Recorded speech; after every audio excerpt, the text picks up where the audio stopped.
Amula sagad go bhfuil líonmhar de scríbhneoireacht agus fillaí agin an seo in éireann. Scríobhann daoine scialta agus uirscialta, agus scríobhann daoine eile fillaí dananta. Tá muid go bheith arc ar Dan ar leith inniu. Dan dar bainneam limneach. Is Dan ba gurrid agus greannmhar é seo. Ar thuile tú trácht ar a leithead seo de Dan ribhe? Tá ceann sampla agam an seo ar an chláir. Limne atá scríofa ag Geraldine ní bhide. Leihí me sé fríd ar dus. Bhí fearr ina chonaí fadó, le sicín neagé agus bó. An sin bhfuil sé le bán, bhag siad ag an ismeán, is thug siad na hambíthe leo. Ar bhaile é arál am an tam seo. Inné a trí. A híon, a dó, a trí. Bhí fearr ina chonaí fadó, le sicín neagé agus bó. An sin bhfuil sé le bán, bhag siad ag an ismeán, is thug siad na hambíthe leo.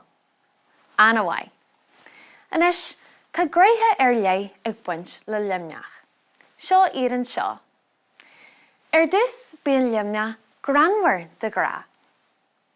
Rud eile bíonn 5 líne a gceist.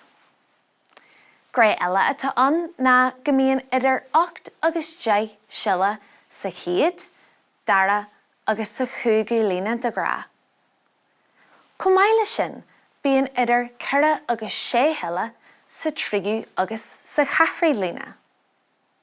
Agus rud eile a bhíonn son ná go mbíonn an rím chéarna an sna lingtí sin fásta.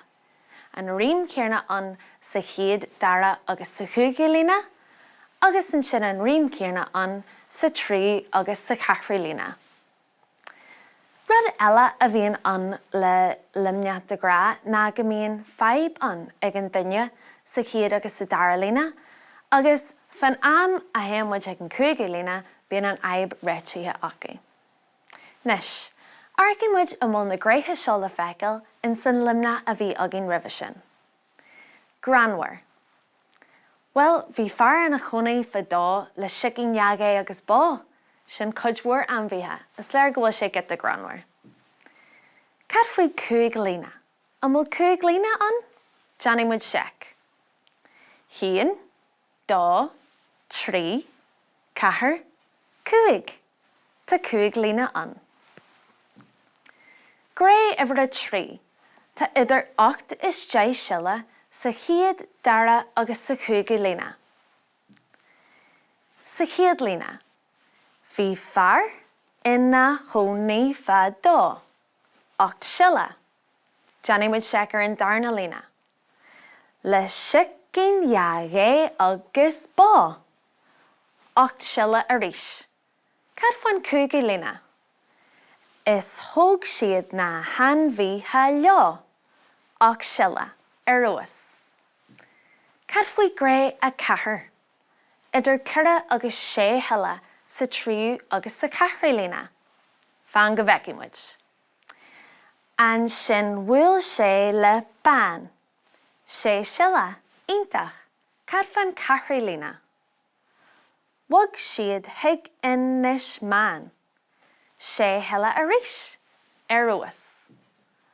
Agus an sin an rím chéarna sna lingtí sin chomh maith.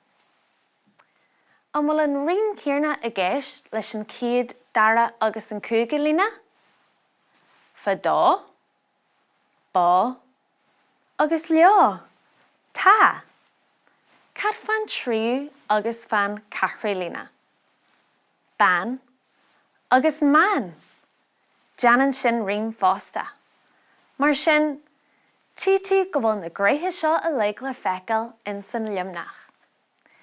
Anois agus na gréithe a róla sagad, béidir go deoch go lása limne sagad híana a scríobh, nó limne a aithint áite an eile a leor, nó céiste chur ar duine sa bhála.